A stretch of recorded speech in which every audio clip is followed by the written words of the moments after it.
Namaskar, good evening. You're watching Blueprint Explosive Exclusive and I am Swati Joshi.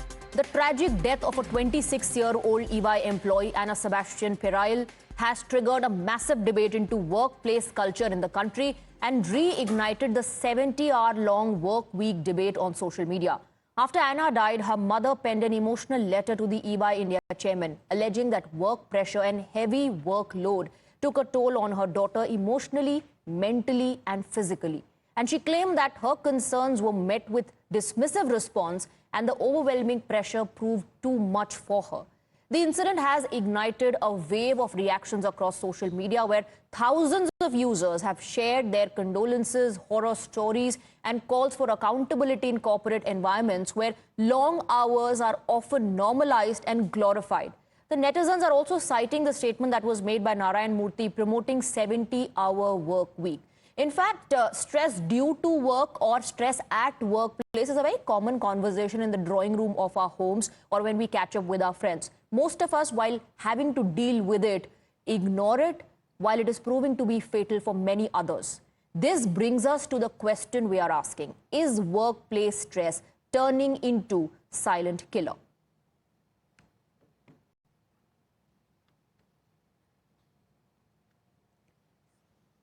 This is an issue that most of us can relate to, and that's the reason why you see multiple reactions on social media, especially from netizens who are highlighting how they've had to deal with it, they've had to face it because this has become the new norm. Workplace stress, with most of the employers choosing to not do anything about it, to people, to individuals themselves not paying much attention to the toll that it takes on your mental health. A 26-year-old succumbed to the stress that she was facing. And the mother in the letter very clearly highlights that she did raise this issue for all those who perhaps would arrive at a conclusion that in case you're dealing with too much work and have a lot of stress at your workplace, you should put your foot down, you should rake up the issue. The mother highlights in the letter that she did so. She highlighted the issue with her seniors, but she was met with dismissive response. And that overwhelming pressure proved too much for her. It started taking a toll on her mental and physical well-being. And it became the prime reason that the 26-year-old lost her life. And now this has put the lens on unsafe work environment, also on the stress that the employees have to bear due to continuous assignments coming in. Many also highlighting that work from home, in fact, has blurred that line. We have Jayalakshmi joining us on the broadcast, our reporter. Jayalakshmi, the mother has penned a very emotional letter in which the mother is also highlighting that the 26-year-old, her daughter was not just facing this issue at workplace where she was continuously being given assignments and deadlines, shorter deadlines were being set for her, but that she also raised that issue. She put her foot down, but nothing happened, nothing changed for her. No, certainly, as you exactly mentioned, this is a case of, almost all the corporate employees who are not only corporate, in fact, all the employees, people who are freshers, especially who are getting into the workforce and, people who want the career-driven youth in the country who want their CVs to look amazing, who cannot deny, work from their upper bosses. These are the cases where, they end up overworking and putting extra pressure on their mental health. And in fact, this glorification of overwork is something that needs to be looked into very seriously, because right now we are seeing a case where a 26-year-old girl has lost her life. And exactly as you stated, her mother has completely quoted in the letter that she said, she has said that she was not eating on time, she was not sleeping on time. Her work hours used to extend up to 1:30 a.m. So all these factors are definitely going to affect the health and which led to... That's what the family is claiming, that it took a toll on her physical and mental being, and that became the prime reason for the 26-year-old losing her life. Thank you very much, Jayalakshmi. Let's open this up. Let's go across to our guest. We have Lloyd Matthias, Business Executive and Independent Director. Richa Singh, Strategy Consultant, is joining us on the broadcast. We also have Nirali Bhatia, Psychologist. Let me first go across to Mr. Matthias. Does this open a can of worms and put the spotlight on, like many on social media are describing, the toxic work culture where, there's just no end to the assignments and projects that the employees are given, and nobody takes into consideration the impact that this stress has on their mental and physical being? Thank you for having me on your show, Swati. I'm glad you've chosen this topic to highlight. I think it's tragic. I think what's happened to the young lady, the 26-year-old based in Pune, I think is very unfortunate. And I think nothing can condone for the family. But it's tragic that an incident like this has served to turn the spotlight and what has been an issue in the corporate world for some time now. I think the drive for results, the drive for pressure, the drive for performance have made a lot of corporates kind of white-collared sweatshops, where effectively companies are driving so hard to get results, managers are putting pressure on employees, specifically newbies, people and interns at the lower levels of the organization. They get disproportionate amount of work pressure. I think a lot of them are not able to handle it. I think one thing that we have to recognize is that different people have different coping mechanisms. So there's no one standard yardstick. But for some person, working 12-hour days can be very stressful. For some others, it could be, a source of enjoyment. Having said which, I think we have to recognize two things. I think one, India is a competitive work environment. For every role in a marquee company, there are hundreds of applicants, so there will always be that pressure. But I think the big lesson to be learned from this is two parts. I think one is this recognition of mental health, the fact that we need to recognize that employees are not just a source of work, but you've got to treat them as people, treat them with humanity. I think the second is to build a culture of empathy. The sad truth is that a lot of senior level executives, business leaders, have to recognize that empathy is a critical factor when you build an organization. Absolutely. Mr. Matthias, it's not just about flogging people and making them work. The threshold is different for every individual. But for how long can an individual be okay with a 12-hour, 13-hour shift every single day? Also, when you choose not to hire manpower as per the workload, then that's where the employers are at fault. I want to go across to our other guests as well, but we've opened our phone lines. We want our viewers to call us and share their concerns and views with us. We have Dhananjay joining us from Pune. Dhananjay, go ahead. Good evening. Ma'am, it is not the issue of only IT department. So the private sector banks also use their employees like slaves who have to work for not less than 12 to 13 hours per day. These targets, in fact, I am an ex-bank officer, and with my earlier experience and present experience, I am talking to you. Nowadays, a particular assignment is given which is at the whims of the higher-ups, not based on any scientific methods. The deposit target, advance target, and the most funny thing, the recovery targets. Okay. If a person has to recover from a person who is defaulter, how he can be given a target? And for not obtaining that target, he is pressurized. Okay, so you're talking about issues that the banking sector is facing. Like I said, Mr. Matthias, this is going to open a can of worms, and it has. Multiple issues now being raked up. I also want to go across to Richa Singh. You're a young woman, a working woman. Deadlines are set, and then there's only so much that an individual can do. A lot needs to change as far as the corporate world is concerned. Also, I think in the post-pandemic era, the work-from-home culture has blurred those lines, isn't it? So for me, I think, first of all, thank you so much for bringing me to this session. For me, I think work from home and remote working culture works because I do not work at the front end. I do not have a target-driven working style. So if your work pertains to back-end work, I think we prefer it doing remotely and having some in-person conversations over there. But I think in terms of deadline, one particular thing, I have worked in multiple companies. At one place, I was struggling with the same kind of deadlines, while in the other, I was able to manage it well. So the difference was on the manager who was there. So if I am going up to my manager and saying some work is just not manageable for me, what is the kind of support that they are providing to me, right? So at one place, the manager was willing to bring in more resources, chime in some of the work, right? Do the reviews maybe alongside instead of just keeping it at the last moment so that I can rework it on the on the side. So that's the major difference. However, in the first place wherein I was struggling, Right. there it's like it's your job and it is up to you how to do it. So you're saying how cooperative your co-workers are or how cooperative your immediate superior, your boss is, makes a lot of difference. We have another viewer, Sunil, joining us from Hyderabad. Good evening, Sunil. Go ahead. Can you hear me, Sunil? I have listened to your panelists. I have listened to the initial introduction of the program.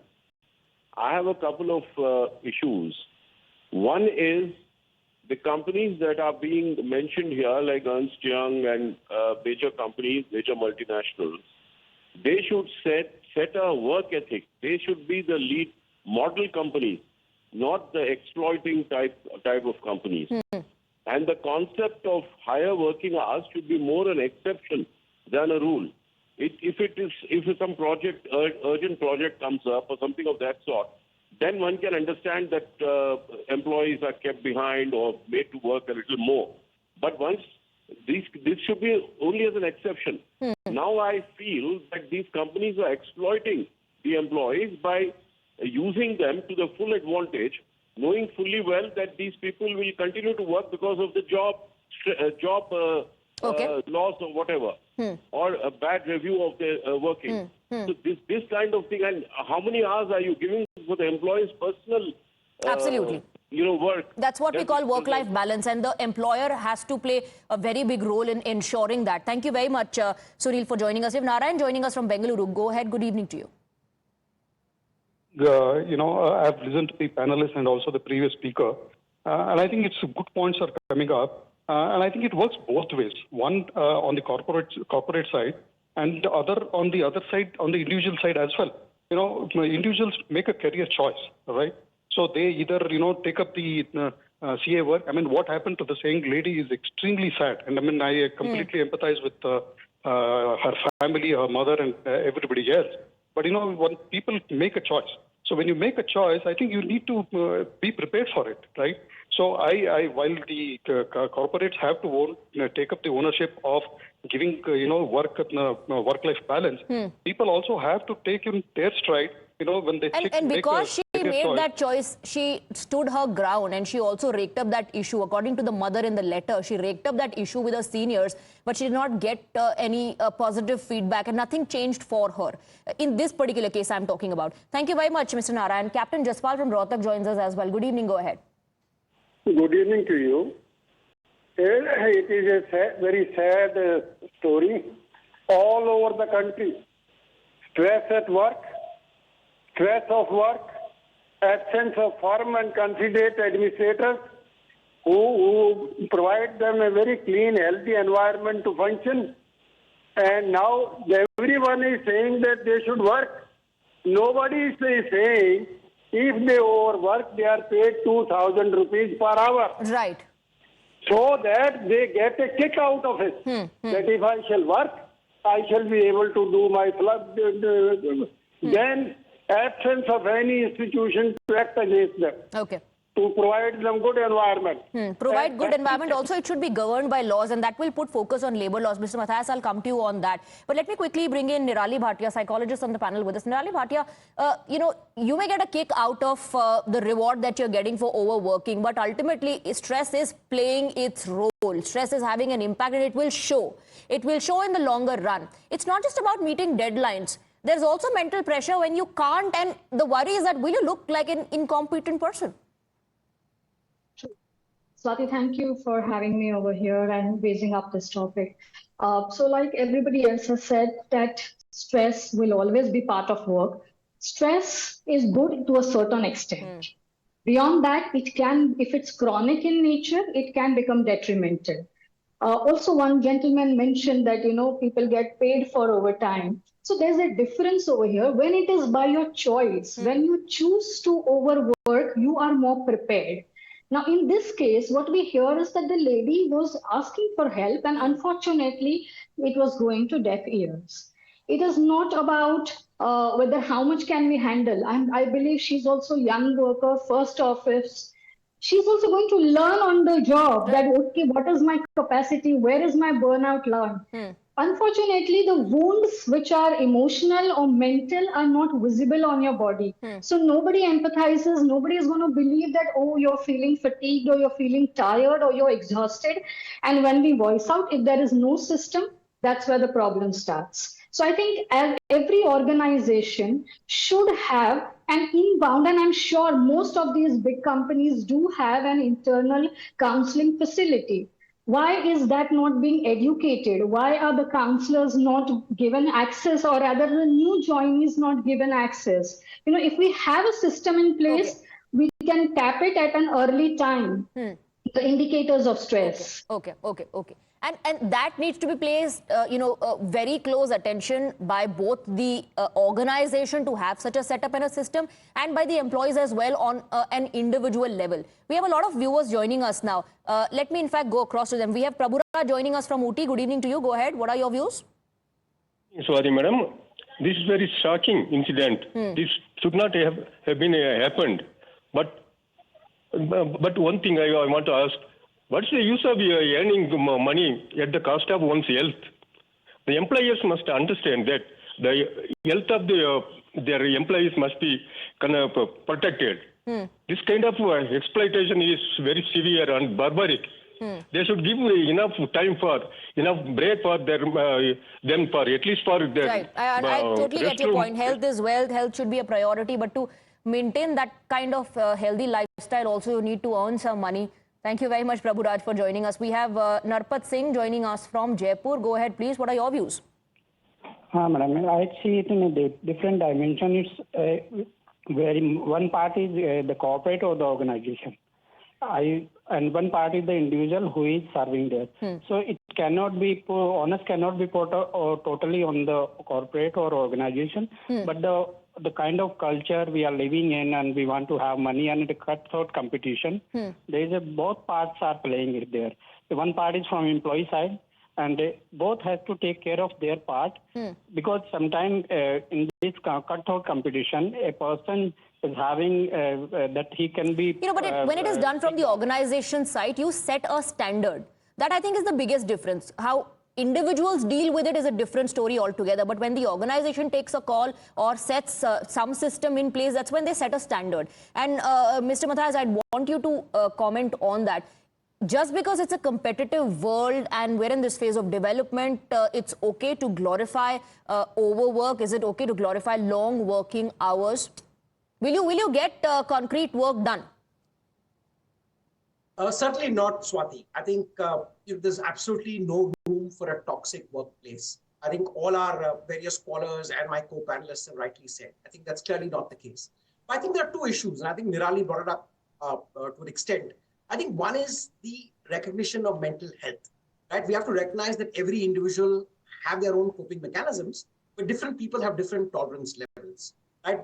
8-hour workday may be fine with me, but for somebody else, it might be a cause of stress. So I think that's one point to recognize. Two, I think we also have to recognize that the company has to grow a culture of passion and empathy. You have to recognize that there are human beings. This is not a set of machines that stop.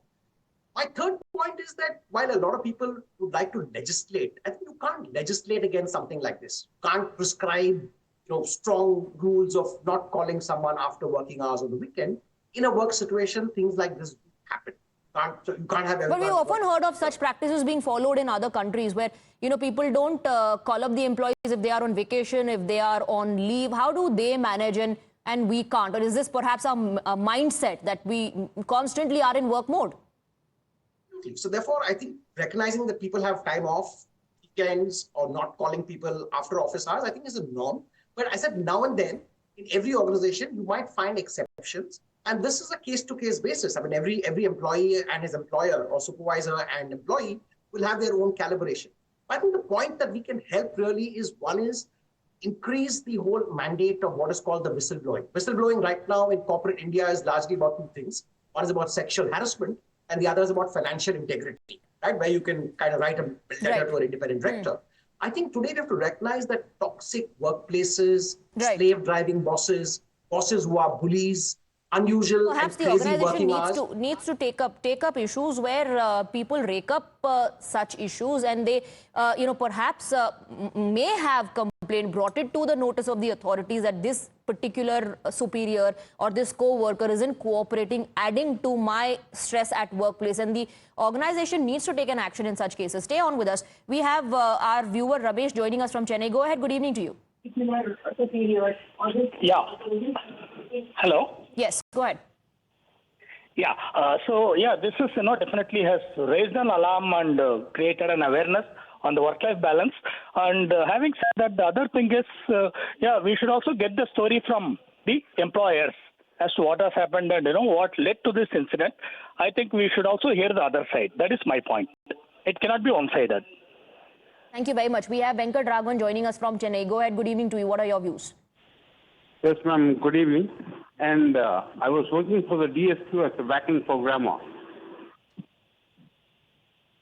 And they gave me an option to do after my shift is over, I was doing the yoga, practicing yoga, and they are arranged for that. And this is somewhat helping me. This was helping me in getting out of my stress. And that's what I would request the organizations to go ahead and do with the people. All right, Venkat Raghavan ji, thank you very much. Not every workplace is toxic. Not all bosses are the same. Not every organization is the same. And not every employee is the same. If one can work for 12 to 13 hours, everyone else might not be able to do that. But the point here is that everyone needs to identify, recognize, and accept how fatal stress can prove to be. Thank you very much to our guests. Thank you for joining us on the broadcast.